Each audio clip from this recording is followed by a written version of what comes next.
문재인 정부 국가 통계 조작 의혹을 수사하고 있는 검찰이 오늘은 김상조 전 청와대 정책실장을 불러 조사하고 있습니다.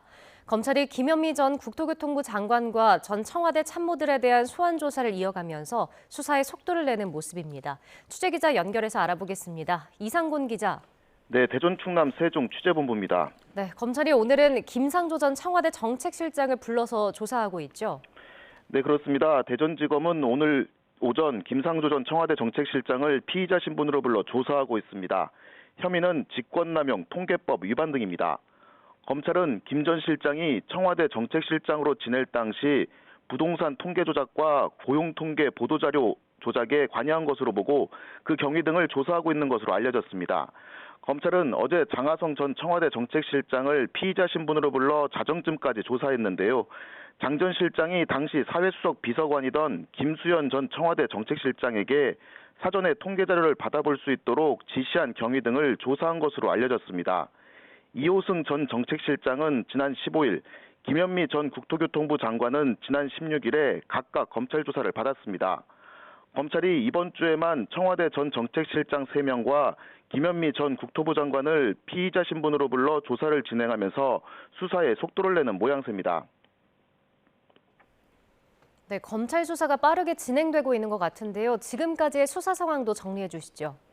네, 지난해 9월 감사원은 문재인 정부 대통령 비서실과 국토부가 통계청과 한국부동산원을 압박해 통계 수치를 조작하거나 정보를 왜곡하는 등의 불법 행위를 했다는 감사 결과를 발표했습니다.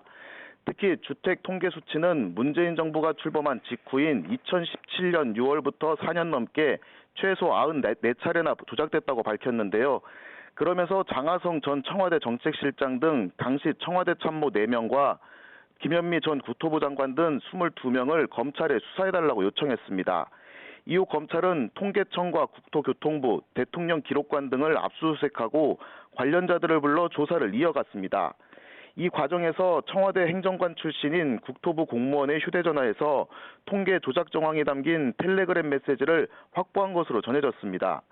이후 검찰이 윤성원 전 국토부 차관과 이문기 전 행복도시 건설청장에 대한 구속영장을 청구했는데 법원에서 기각되면서 수사가 차질을 빚는 것 아니냐는 우려가 나왔는데요.